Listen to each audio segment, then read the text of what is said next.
Christmas has always been my favorite time of year. The lights, the music, the smell of pine in the air, it always felt magical. But one Christmas changed all of that. Now, every time I see a Christmas tree, I feel a chill run down my spine. And it all started with the tree my family brought home that year. I was 13, old enough that the excitement of Christmas morning had started to fade, but I still loved the traditions. My parents were big on doing everything the old-fashioned way. No artificial trees for us. We always went to the tree farm to pick out a real one. It was cold that day, the kind of cold that turns your breath into clouds. My little brother, Ben, was running ahead, darting between the rows of trees, his laughter echoing through the crisp air. We found the tree quickly enough. It was tall, full, and perfectly symmetrical. My mom said it was almost too perfect, like something out of a catalog. Dad cut it down, and we tied it to the roof of the car. Everything seemed normal, just another family tradition. The weirdness started when we got home. As we were setting the tree up in the living room, I noticed something. The tree was humming. Not loud, just a faint low vibration that you could feel more than hear. I told my dad, but he laughed it off, saying it was probably just the wind playing tricks on me. But it wasn't the wind. I knew that. That night I was in bed when I heard it again. This time, it wasn't a hum. It was a whisper. Soft, almost inaudible, but definitely there. I sat up, straining to listen.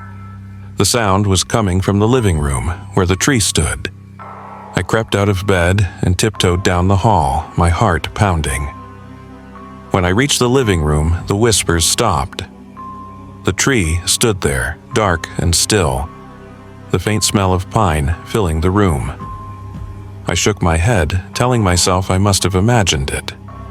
But as I turned to go back to bed, I swear, I heard a voice, soft and faint, say, "Hello?" The next morning, I told my parents about the whispering. My dad said I was probably dreaming, and my mom brushed it off, saying I'd been watching too many scary movies. Even Ben teased me about it, making ghost noises every time he walked past me, but the whispers didn't stop. Over the next few nights, they grew louder, more insistent. They didn't form words, just a low, murmuring sound, like 1,000 voices all speaking at once. I stopped going into the living room after dark. Even in the daylight, the tree seemed different, almost menacing. The needles looked sharper. The branches seemed to reach out farther than they should. Then, one night, Ben disappeared. It was Christmas Eve, and we'd just finished watching a movie together. Ben said he was tired and went up to bed. I stayed up a little longer, staring at the tree from the corner of my eye, trying to ignore the whispers. But when I finally went to bed, his room was empty. His bed was unmade, and his favorite stuffed bear lay on the floor. I screamed for my parents, and they searched the house, calling his name. The police came, neighbors helped, but there was no sign of him. My parents were frantic, but I couldn't stop staring at the tree. It looked wrong. The branches seemed twisted, almost claw-like, and in the dim glow of the Christmas lights, I thought I saw something moving inside it. That night, I couldn't sleep. I stayed in my room, curled under the covers, listening. Around midnight, the whispers started again. But this time, they weren't coming from the living room. They were in the walls, in the ceiling, in my head. They were louder now, and I could swear they were saying my name. I got out of bed and went to the living room, driven by some force I couldn't explain. The tree stood there, its branches swaying gently, though there was no breeze. And then I saw it, Ben's face. It was in the bark, just below the surface, like he was trapped inside. His eyes were wide, his mouth open in a silent scream. I stumbled back, my breath catching in my throat. The whispers grew louder, a cacophony of voices that seemed to come from everywhere. I don't remember much after that. My parents said they found me screaming in the living room, pointing at the tree. They thought I'd had some kind of breakdown. We never found Ben. The police said he must have wandered off in the night, but I know the truth. The tree was gone the next morning. My parents said they didn't know what happened to it, that someone must have stolen it in the night. But I think it left on its own. To this day, I can't stand the sight of Christmas trees. Every time I see one, I hear those whispers again, faint and distant, but always there. And sometimes, just sometimes, I think I hear Ben's voice among them.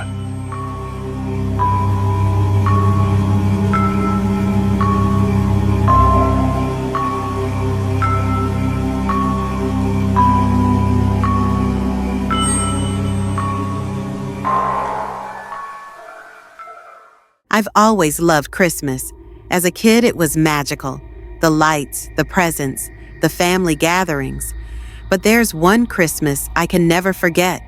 And not because of the joy, but because of the horror.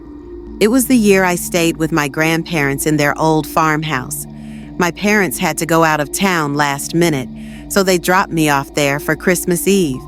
I was about 10, maybe 11. Their house was ancient. The kind of place that creaked and groaned like it had secrets hidden in every corner.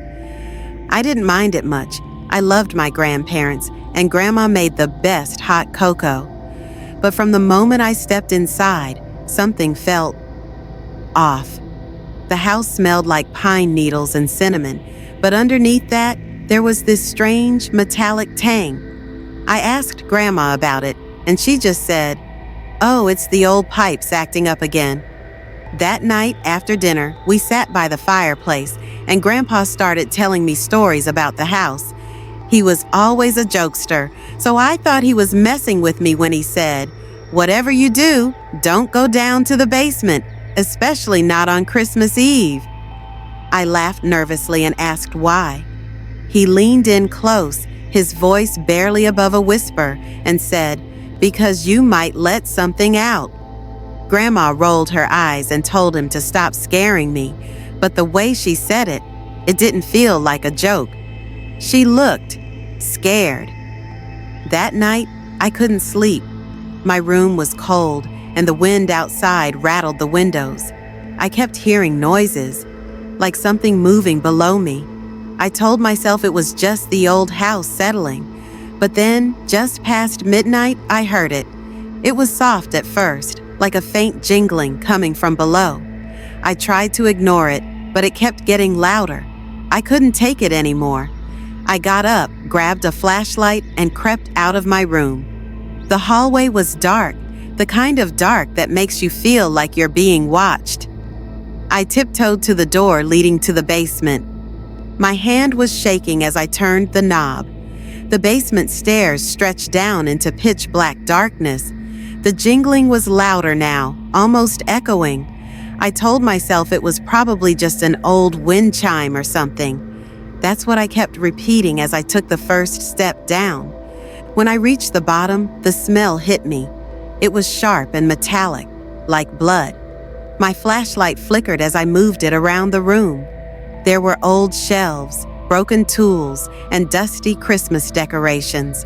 But then, in the corner, I saw it. There was a figure, a man, or at least what used to be one. He was hunched over, chained to the wall. His suit was red and white, but it was dirty and tattered, like it hadn't been cleaned in years. His beard was yellowed, hanging in clumps, and his eyes were sunken, his skin stretched tight over his skull. He looked up at me, and his lips curled into a sickly grin. His voice was barely a whisper, but I'll never forget what he said. "Don't let him out." I froze. My flashlight started flickering, and I felt this overwhelming sense of dread, like the air itself was pressing down on me. He lunged forward, but the chains held him back. The jingling I'd been hearing wasn't bells. It was the chains dragging across the floor. I ran. I didn't look back. By the time I slammed the door shut, my grandparents were already in the hallway. Grandpa grabbed my shoulders, his face pale. He didn't ask what I saw. He just said, "You didn't open the chains, did you?" I shook my head, and he sighed in relief. Grandma hugged me tight, and I could feel her shaking. That night, none of us slept. Grandpa stayed by the basement door with his shotgun, and Grandma prayed by the fireplace. We never talked about it again. The next morning, they acted like everything was normal, like it never happened. But I noticed they sealed the basement door with heavy locks and nailed boards over it. I never went back to that house after that Christmas. But sometimes, late at night, I think about what I saw, that thing in the basement. I wonder how long it's been there, and what would have happened if I'd let it out.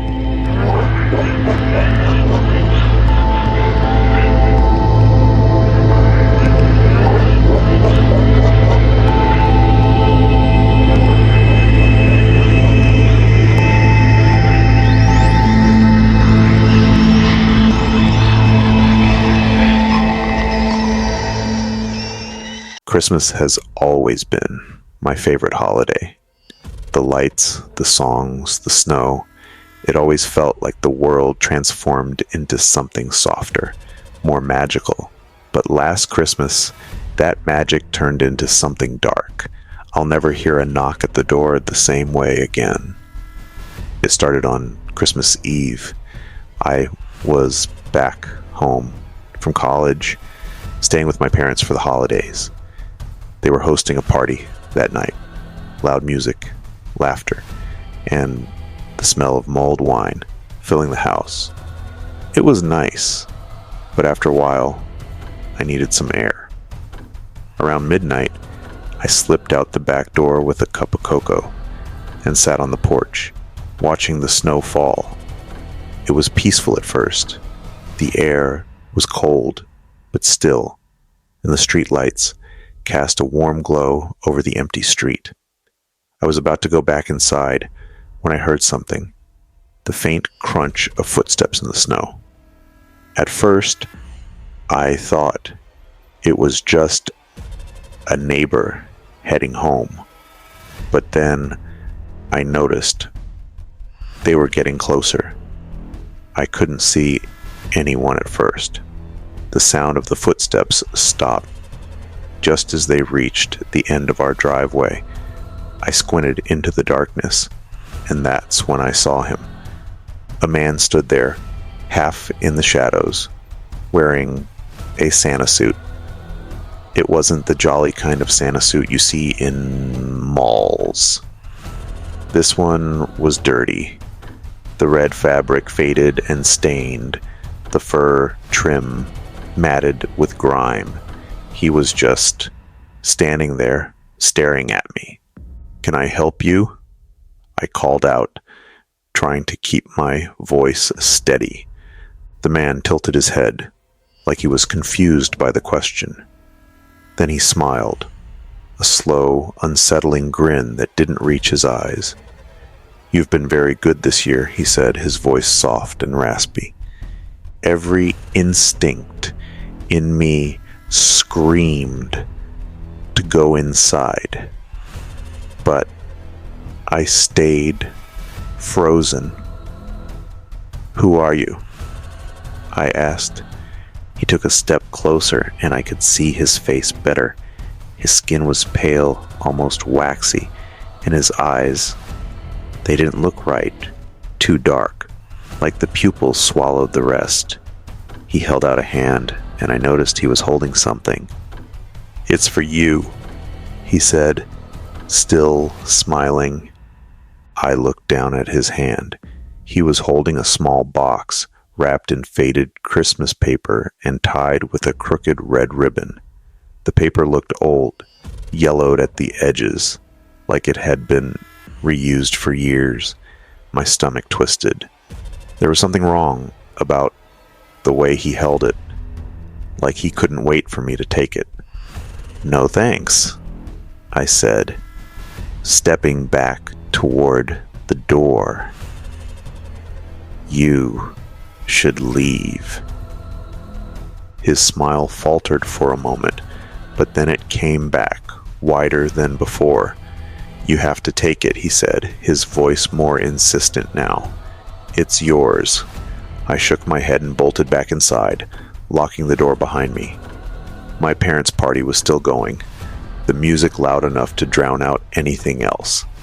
I looked out the window, but the man was gone. The driveway was empty, and the snow looked untouched, like no one had been there at all. I told myself I imagined it.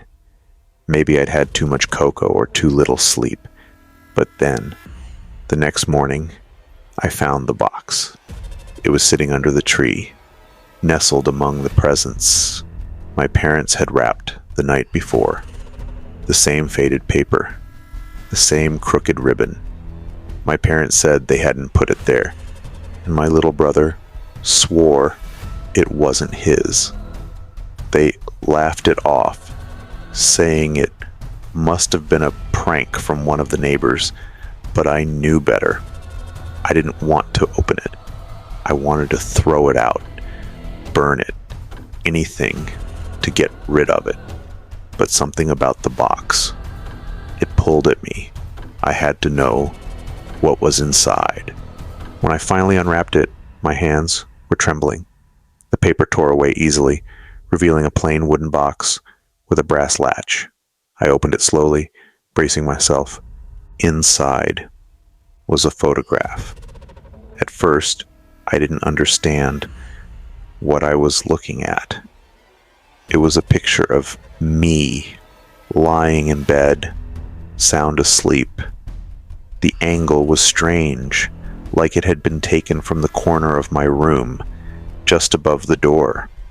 My blood turned to ice. I didn't sleep that night. I didn't sleep much at all after that.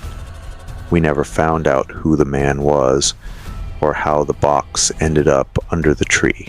But every year, as Christmas Eve approaches, I start to feel it again. That sense of being watched. And sometimes, late at night, I think I hear footsteps outside my window.